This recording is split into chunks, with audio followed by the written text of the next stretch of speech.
Alors, j'ai dit que j'allais pas trop prêcher, mais très rapidement, je veux me réjouir vraiment pour ce que je vis en tant que serviteur de Dieu. Et au travers de ce passage, dans le troisième épître de Jean, au premier chapitre, verset 3, qui nous dit « J'ai été fort réjoui lorsque les frères sont arrivés et ont rendu témoignage de la vérité qui est en toi, de la manière dont tu marches dans la vérité. Je n'ai pas de plus grande joie, et c'est vrai, que d'apprendre que mes enfants marchent dans la vérité. » Voilà. En tout cas, lorsque je vois les uns et les autres marcher dans la sanctification, dans la vérité, dans la parole de Dieu, marcher en Jésus-Christ, voilà, pour moi, c'est ma récompense. Je ne veux pas d'autre d'ailleurs. Alors, mais je ne vous cache pas qu'il y a aussi des fois des sources de tristesse quand j'entends aussi de mauvais témoignages. Autant j'aime entendre des bons témoignages, autant je suis triste lorsque j'entends que, malheureusement, il faut le dire, certaines personnes, peut-être bien intentionnées, vont faire des grandes bourdes, vont se permettre de reprendre, de dire des choses où on ne leur a pas demandé de donner leur avis. Il faut quand même le dire que des fois, il faut respecter aussi dans l'Église, il y a un pasteur et des responsables. Lorsqu'il y a des personnes, des fois, qui passent par des moments difficiles, ne cherchez pas à vouloir les sauver, les aider. On voit ce qui se passe au milieu de nous. Vous pouvez venir, mais des fois, il y en a qui veulent bien faire et ils font plus de dégâts qu'autre chose. Je me permets de le dire. Parce que quand on vient me trouver après, je dis, bon, on va essayer de voir comment on peut raccommoder les morceaux. Donc, s'il vous plaît, des fois, lorsque vous avez un élan de zèle, peut-être il est bon, mais venez me trouver, on va voir comment on peut le gérer. D'accord? Mais s'il vous plaît, les âmes sont suivies par le pasteur. D'accord? Je ne dis pas que vous ne pouvez pas les encourager, mais des fois, il vaut mieux être prudent et sage dans les paroles que l'on dit. D'accord? Parce que des fois, on ne sait pas ce que les uns et les autres vivent. Même si certains sont dans le péché, ne cherchez pas à... D'accord? Laissez le Saint-Esprit agir. Hein? On n'est pas... Voilà, je me permets, mais je veux être très positif ce matin. Mais je dis ça parce que je me sens libre. Hein? Alors, il y a beaucoup de passages dans la parole de Dieu qui nous parlent de la reconnaissance. Et je me rends compte que ce matin, j'essayais de m'écouter en priant. Vous êtes déjà écouté? Et je ne sais pas combien de fois, depuis ma conversion, je dis merci à Jésus dans mes prières. Peut-être c'est votre cas, mais je ne peux pas m'empêcher de remercier Dieu. Il y a tellement fait de choses. Et je suis tellement reconnaissant pour sa bonté, sa fidélité. Même quand on passe des moments difficiles, jamais je me permettrai de faire un reproche à notre Dieu dans une épreuve difficile, dans l'incompréhension. Il est tellement bon, tellement amour. Il y a ce passage d'un Thessaloniciens 5, versets 16 et 18, qui nous dit ceci. « Soyez toujours joyeux, priez sans cesse, exprimez votre reconnaissance en toutes circonstances, car c'est la volonté de Dieu pour vous en Jésus-Christ. » Nous devons rendre grâce à Dieu en toutes circonstances. La reconnaissance doit être un mode de vie qui découle naturellement de notre cœur et de notre bouche. J'aime bien cette traduction de paroles vivantes. Voilà ce qu'elle nous dit, le même verset. Hein. Conservez en tout temps votre joie, que votre vie de prière ne se relâche pas. Dites merci à Dieu pour tout et en toutes circonstances. Restez reconnaissants quoi qu'il arrive. Voilà ce que Dieu attend de vous, puisque vous appartenez à Jésus-Christ. Amen. Alors je crois que la vraie joie est un fruit du Saint-Esprit qui ne provient pas des circonstances de la vie, mais de la confiance du croyant dans l'amour de Dieu pour lui et dans sa puissance, dans sa souveraineté. Rendez grâce, la vie chrétienne doit être vécue dans une atmosphère de joie, de prière et de gratitude continuelle envers Dieu. Alors, très rapidement, je vais terminer. Le psaume 136:1 dit « Louez l'Éternel car il est bon, oui, sa bonté dure éternellement. » Nous avons deux raisons principales d'être reconnaissants. C'est la bonté constante de Dieu et son amour qui dure à jamais. Tellement de sujets de reconnaissance. 2 Timothée 3,2 nous dit « Car les hommes seront égoïstes, amis de l'argent, dans les derniers temps, vantards, orgueilleux, blasphémateurs, rebelles à leurs parents, ingrats, impies, irreligieux. » Je rappelle simplement que ce mot « ingrat » veut dire qui n'a pas de reconnaissance, qui ne tient pas compte des bienfaits qu'il a reçus. C'est important de la reconnaissance envers Dieu, mais pas seulement. La reconnaissance aussi des enfants envers leurs parents. Les parents envers leurs enfants. Les maris envers leur épouse. Les épouses envers leurs maris. Les frères et sœurs. C'est important d'exprimer aussi. Vous savez, un commandement qui nous dit d'honorer ses parents, il y a une promesse. Et ce n'est pas simplement des fois de dire merci, mais des fois il y a aussi des gestes qui suivent, il y a aussi certaines attitudes à avoir, mais la reconnaissance, ce n'est pas seulement envers Dieu, c'est aussi envers les autres, envers ceux qui nous servent aussi dans l'Église, dans la famille. Mais je crois que bien souvent, et j'ai été triste par un témoignage en particulier, qui n'est pas de cette Église, mais c'était une personne qui est vraiment très engagée dans le ministère. Et une personne me disait, elle est vraiment engagée, elle fait du bon travail. Mais alors, il ne va jamais voir sa maman, qui malheureusement vit des choses difficiles. Il fait un bon travail ailleurs. Mais sa propre mère, il la néglige. Et ça, pour moi, c'est un mauvais témoignage.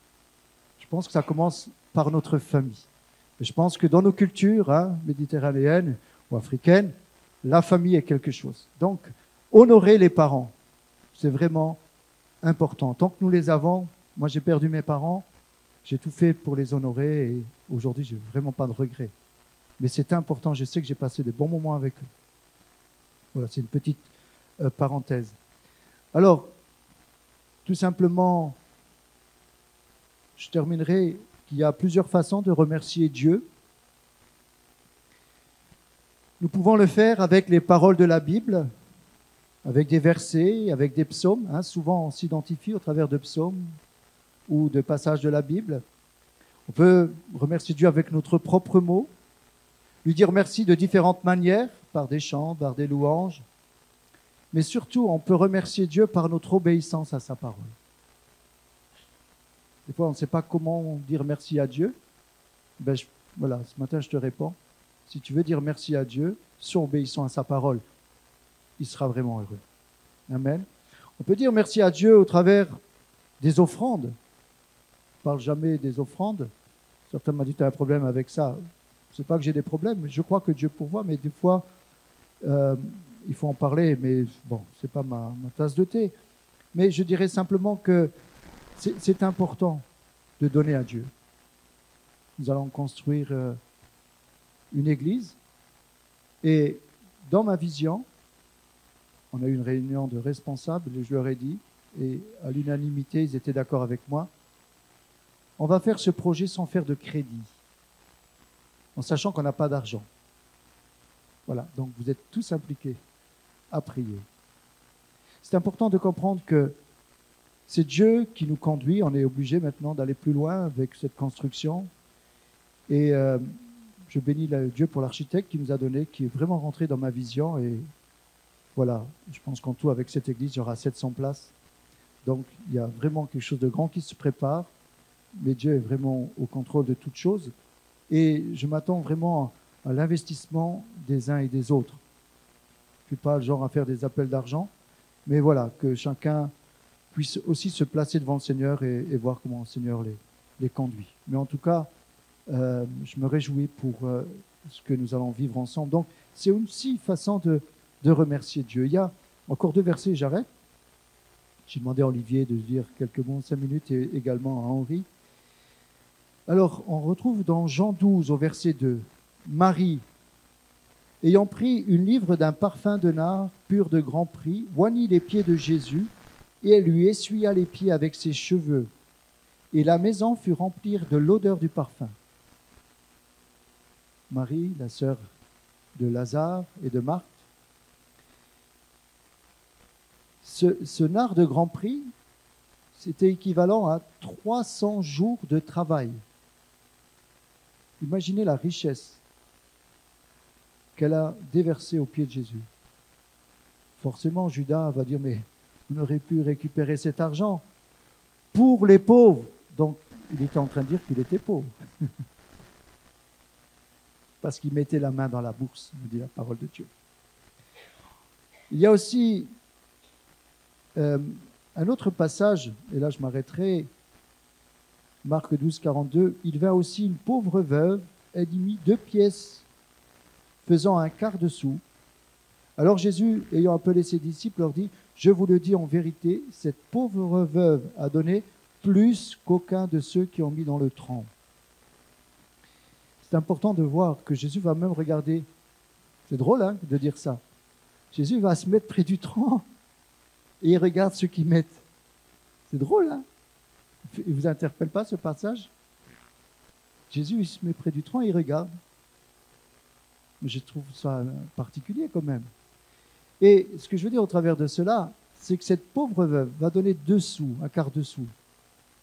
Et ça, c'est important parce qu'il y a une leçon spirituelle. Moi, je n'ai jamais regardé à la quantité d'argent que l'on peut donner, que nous on a donné, qu'on voudrait donner encore. Mais c'est le cœur et dans ce qu'on leur donne. Il vaut mieux rien donner. Il vaut mieux rien donner si on le fait presque par obligation. Il vaut mieux rien donner. Mais lorsqu'on donne le peu qu'on a, mais vraiment avec un désir de voir le royaume de Dieu s'établir, à ce moment-là, cette offrande elle a beaucoup de valeur devant Dieu. Elle est comme une louange, comme un parfum. Amen. Moi, je crois à ça. Ce n'est pas la quantité qui compte, c'est la manière dont nous donnons. Amen. Voilà, tout simplement. Encore une fois, je n'ai pas de problème d'argent. Et je parle librement de cela. Alors, voilà, je voudrais tout simplement vous dire qu'on termine une belle année. On a vécu de belles choses durant cette année. Et pour moi, c'est vraiment la reconnaissance à Dieu. Donc, je vais laisser Olivier dire quelques mots, et puis ensuite Henri, s'il veut bien.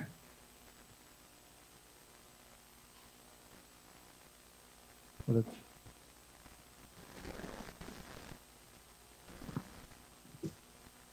Amen. Alors, notre frère Saverio, il a cité beaucoup de monde de l'Église pour leur exprimer sa reconnaissance. Alors moi, ce que j'aimerais, c'est citer notre pasteur. Amen. Bon, allez, on peut l'applaudir.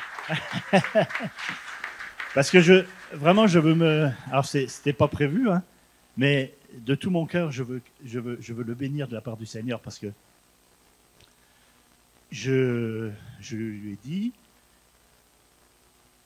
il est vraiment à la place qu'il fallait, que Dieu voulait. Hein, et notre Église, elle a fait énormément de progrès parce que Dieu est au milieu de nous, bien évidemment. Mais parce que notre pasteur a reçu l'appel de Dieu et il conduit suivant la volonté de Dieu. Alors, vraiment, on va applaudir tout le monde tout à l'heure, mais on fera une standing ovation. Je sais bien que ça ne lui plaît pas, mais on fera une standing ovation pour notre pasteur. Et pour le Seigneur, bien évidemment. Alors, être reconnaissant, ben oui, on parle de reconnaissance aujourd'hui. Être reconnaissant, c'est...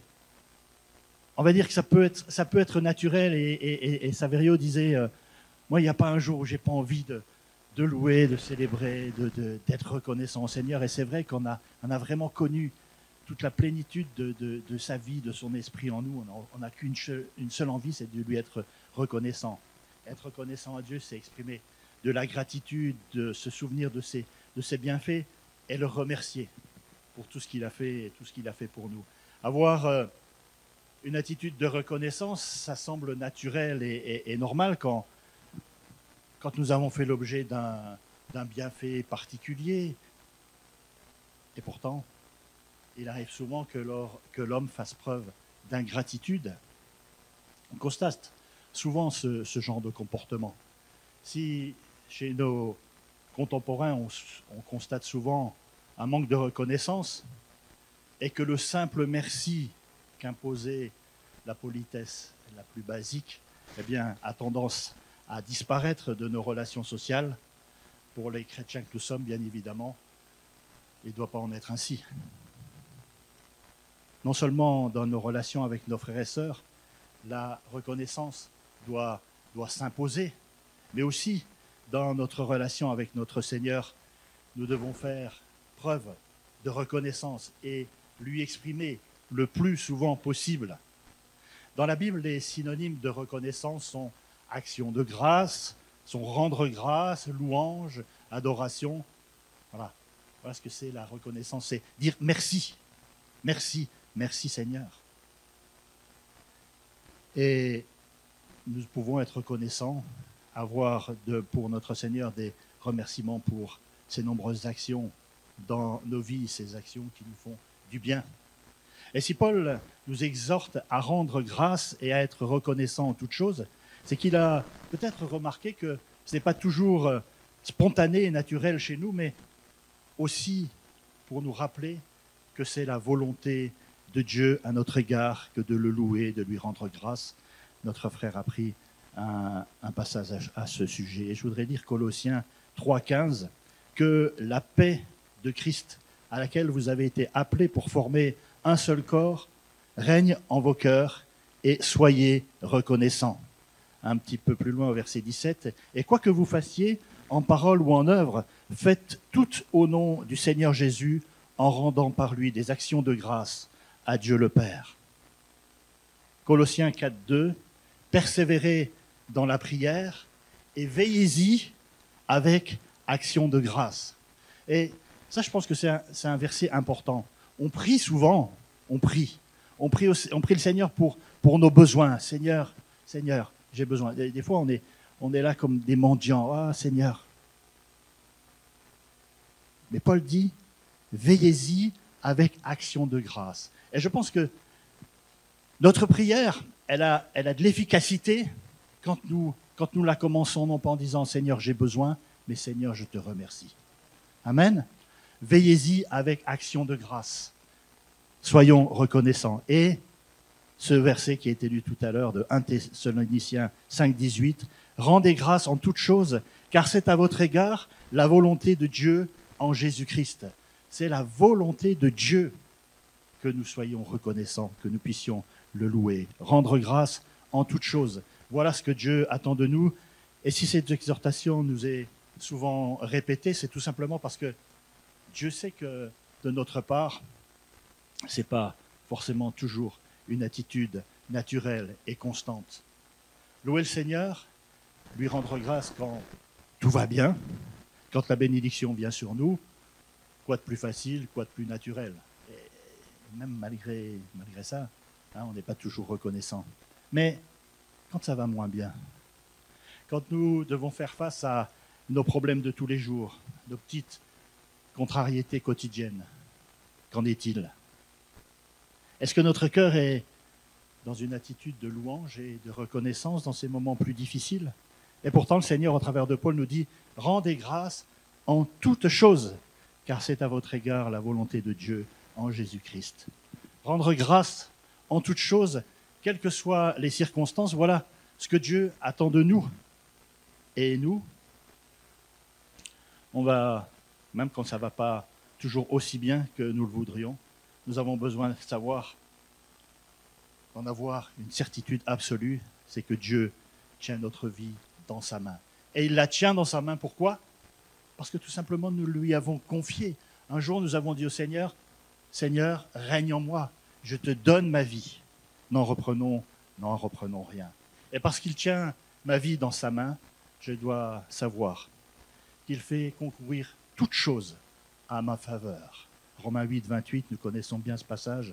Nous savons du reste que toutes choses concourent au bien de ceux qui aiment Dieu, de ceux qui sont appelés selon son destin. Alors, c'est vrai que ce n'est pas toujours très facile, mais souvenons-nous que toute circonstance, toute chose, douce ou amère, facile ou pas facile, dans la santé ou dans la maladie, dans la prospérité ou dans la misère parfois, dans le calme ou la tempête, dans la réussite ou dans l'échec, dans l'équité ou l'injustice. Combien de fois on a l'impression de subir des injustices de la part de nos contemporains, de la part des hommes, dans la vie ou dans la mort. eh bien, toutes choses tourneront à l'avantage de ceux qui aiment Dieu. Amen. Et nous sommes de ceux-là. Nous aimons Dieu. Alors, il y a un verset dans le psaume 34, 20, vous le connaissez certainement, verset qui dit « Le malheur atteint souvent le juste, mais l'Éternel l'en délivre toujours. » Il y a de nombreuses années, quand je lisais ce passage, je me disais « Mais Seigneur, est-ce que je suis juste à tes yeux ?» Et pourquoi je me posais cette question? Parce que je n'avais pas, moi, l'impression que le malheur m'atteignait. Le malheur atteint souvent le juste. La traduction, enfin cette traduction-là, elle dit ça. Le malheur atteint souvent le juste, mais l'Éternel l'en délivre toujours. Alors je me dis de deux choses l'une. Si le malheur ne m'atteint pas, c'est que je ne suis pas juste. Je ne vous ai jamais posé cette question-là? Et moi, il y a très longtemps de ça. Et puis un jour, j'ai compris qu'en fait, alors je n'ai pas regardé la traduction, je ne me suis pas intéressé spécialement à ça, mais je pense que ce n'est pas tout à fait la bonne traduction. Je pense que la pensée de Dieu, c'est quand il dit le malheur atteint souvent le juste. Malheur, c'est synonyme de quoi? De mal. Et mal, c'est synonyme de quoi? De Satan, l'ennemi de nos âmes. Et nous savons que l'ennemi de nos âmes, il n'a qu'une seule intention, c'est de nous faire perdre la grâce et la bénédiction de Dieu. Donc il met tout en œuvre et nous y sommes confrontés au quotidien. Il met tout en œuvre pour nous faire perdre notre paix, notre joie, notre richesse, notre bénédiction, notre paix. Cette paix que Dieu nous donne comme personne d'autre ne peut nous la donner. Et c'est ces petits malheurs, c'est ces attaques de l'ennemi qui nous atteignent souvent parce que Satan, il nous harcèle. Mais je puis tout par celui qui me fortifie. Et l'Éternel nous délivre toujours de ces petits malheurs, de ces attaques de l'ennemi. Alors les attaques de l'ennemi, nous les vivons, nous les avons vécues dans nos vies. Elles sont plus ou moins importantes, mais l'Éternel nous en délivre toujours pour peu que nous lui fassions confiance. Et même si ça ne se voit pas tout de suite, souvenons-nous de l'histoire de Joseph dont il nous a été parlé il y a 15 jours. Il s'est appuyé sur les promesses. Il s'est appuyé sur les promesses qui lui ont été faites. Appuyons-nous sur les promesses que Dieu a pour nous, qu'il nous a faites, et gardons le cap et la foi en ces promesses. Alors des promesses, nous en avons reçues pour notre part, nous les connaissons, nous les avons saisies dans notre cœur, mais il y a une promesse générale que nous lisons dans Jérémie 29, 11. « Car je connais les projets que j'ai formés sur vous, dit l'Éternel, projets de paix et non de malheur, afin de vous donner un avenir et de l'espérance. » Amen. Et en Christ, en Dieu, nous avons de l'avenir et de l'espérance. Et c'est sur cette promesse que nous devons nous fonder. Amen. Nous savons que nous devons être reconnaissants. C'est la volonté de Dieu à notre égard pour toutes ces bénédictions qu'il nous accorde. Dieu nous dit dans sa parole d'être reconnaissants. Il nous le demande. Et nous savons par expérience que lorsque nous commençons à louer Dieu sincèrement, eh bien, les choses s'éclairent. La vie, eh bien, s'illumine. Nos fardeaux, nos soucis tombent, ou du moins, ils nous semblent moins lourds. Psaume 34, 2, « Je bénirai l'Éternel en tout temps, sa louange sera toujours dans ma bouche. » Et je m'écris, Psaume 18, 3, je m'écris, « Loué soit l'Éternel, et je suis délivré de tous mes ennemis. » Alors, soyons reconnaissants en tout temps, en toutes choses. Et j'aimerais terminer avec ce petit mot, la reconnaissance au Seigneur, c'est une preuve d'amour. C'est une preuve d'amour que nous lui apportons. Être reconnaissant avec nos contemporains, dans nos relations sociales, quand on exprime de la reconnaissance, on le fait par politesse, par empathie, par respect, parfois même par soumission. Mais dans la relation avec notre Seigneur, c'est par amour que nous exprimons notre reconnaissance. Parce qu'il nous a aimés le premier et nous a appris à l'aimer.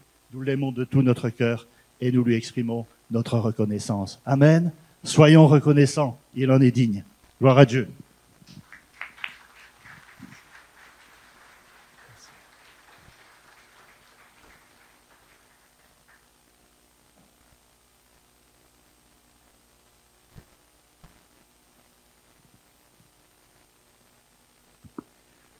Il est humble. Je suis grand,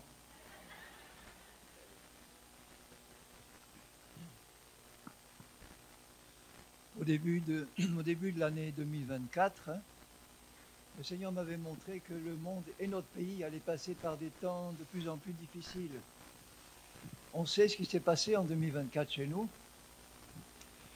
Et le Seigneur me reparle pour me dire que ça va devenir de plus en plus compliqué encore. Que ce soit dans le monde et que ce soit dans notre pays. Alors pas seulement sur le plan économique, politique et autres, mais sur le plan personnel dans la vie des chrétiens. Il y a des temps où le Seigneur lui-même va secouer l'arbre pour faire tomber les fruits pourris. Nos vies à chacun vont être secouées, comme elles ne l'ont jamais été, vous entendez? Ça veut dire que si on veut tenir, il faut être accroché au Seigneur. Il faut que nos cœurs soient accrochés au Seigneur.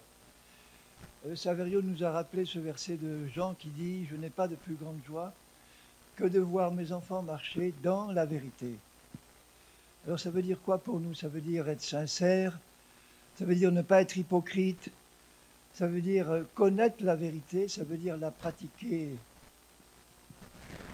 Sur les 2 milliards 200 millions de chrétiens de nom, combien sont dans la vérité aujourd'hui? Dieu seul le sait. Hein. Même parmi ceux qui sont nés de nouveau, baptisés d'eau et d'esprit, combien marchent dans la vérité tous les jours? Alors c'est un appel solennel de Dieu. Marcher dans la vérité, ça veut dire connaître celui qui est la vérité, Jésus, et le connaître de plus en plus pour avoir avec lui une communion de plus en plus forte, sinon on ne tiendra pas. On est dans des temps d'apostasie, ça veut dire quoi? D'abandon de la vérité. Même dans les églises évangéliques, il y a plein de fausses doctrines qui circulent. Et comment faire pour les éviter si on n'étudie pas nous-mêmes la parole? Donc l'exhortation que je devrais vous faire de la part du Seigneur, c'est plongez-vous tous les jours dans la parole de Dieu avec l'aide du Saint-Esprit pour l'étudier vous-même. Ne comptez pas sur les messages de ceux qui sont sur l'estrade, seulement parce que c'est trop peu. Par rapport à ce qu'il y a dans la Bible, c'est trop peu. Étudiez vous-même la parole de Dieu tous les jours. Laissez tomber les réseaux sociaux. Laissez tomber tout ce qui n'a pas de valeur devant Dieu. Si vous dites « Ah mais j'ai pas le temps », on trouve toujours le temps pour les choses qui sont importantes. Et la chose la plus importante pour Dieu, c'est qu'on marche dans la vérité, parce que la vérité, elle nous libère. La vérité, elle nous instruit. La vérité, elle nous fait comprendre qui est Dieu. Et si on n'étudie pas nous-mêmes la parole de Dieu, on sera emporté par la tempête qui vient.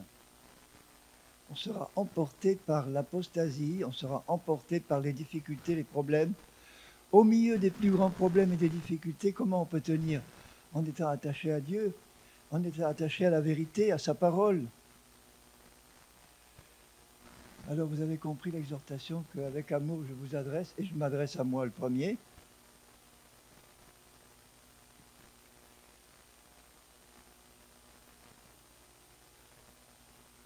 Faisons un peu le point là devant lui maintenant. Quel temps on passe vraiment à étudier nous-mêmes la parole de Dieu chaque jour? Ce n'est pas des questions de rendement, hein. C'est une question d'amour pour Dieu. Il veut qu'on soit plein de la révélation de sa parole. Il ne suffit pas de dire « moi je suis chrétien, j'ai donné ma vie, mon cœur à Christ », mais est-ce que tu es baptisé d'eau? Est-ce que tu es baptisé de l'Esprit?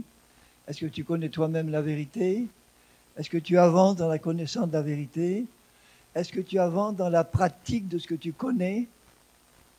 Il ne s'agit pas simplement de connaître, il s'agit de pratiquer ce qu'on connaît, de le vivre.